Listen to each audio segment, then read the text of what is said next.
ஜீவநீரோடை ஊழியங்கள் வழங்கும் இதயத்திற்கு இன்று ஒரு சிந்தனை. தீமை நன்மையாகும். தேவன் தம்முடைய வழிகளில் நடந்து தம்முடைய பார்வையில் நலமானவைகளை செய்கின்றவர்களுக்கு எப்பொழுதும் ஆதரவாகவே இருக்கின்றார். அவர்களுக்கு எதிராக தீமைகளை செய்ய விரும்புகின்றவர்களை அவர் கவனிக்கின்றார். ஆயினும் சில வேளைகளில் அவர்கள் செய்ய விரும்பும் தீமைகளை அவர் தடுப்பதில்லை. அவர்கள் விரும்பும்படியே தீமையான காரியங்களை செய்ய அனுமதித்து விடுகின்றார். ஏனென்றால் அவர்கள் தீமைகள் என்று எண்ணி செய்கின்ற காரியங்கள் உண்மையில் தீமைகள் அல்ல.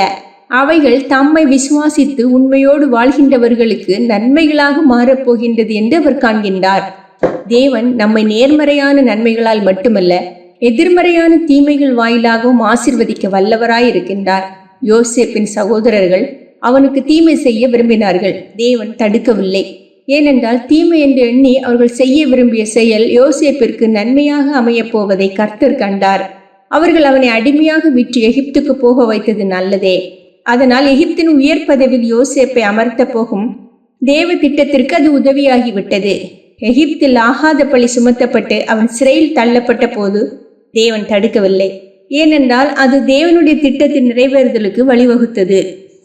தேவனுடைய வழிகளில் நடவாதவர்களுக்கு நிகழும் நல்லவைகள் தீமைகளாகவும் மாறும். தேவனுக்கு பிரியமாக வாழ்கின்றவர்களுக்கு நேரிடும் தீமைகளும் நல்லவைகளாக மாறும். நாம் தேவனுடைய திட்டத்திலும் அவருடைய ஐக்கியத்திலும் வாழ்வதற்கு கவனமாயிருக்க வேண்டும். அப்பொழுது நம்மை எதிர்ப்பவர்களாலும் விரும்பாதவர்களாலும் ஏற்படுகின்ற தீமைகள் தற்காலிக வேதனைகளை தந்தாலும் எதிர்காலங்களில் அவைகளே ஆசீர்வாதங்களாக மாறும். சில தோல்விகள், இழப்புகள், நஷ்டங்கள், அவமானங்கள் நம்மை வீழ்த்த வந்தவைகள் போல தோன்றலாம். ஆனால் அவைகள் நம்மை உயிரிடங்களுக்கு கொண்டு செல்லும் ஏணிகளாக மாறும்படி கர்த்தர் செயல்படுவார்.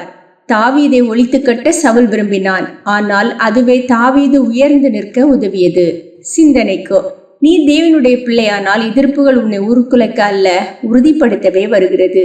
நீ தேவனுடைய பிள்ளையானால் எதிர்ப்புகள் உன்னை உருக்குலைக்க அல்ல, உறுதிப்படுத்தவே வருகிறது.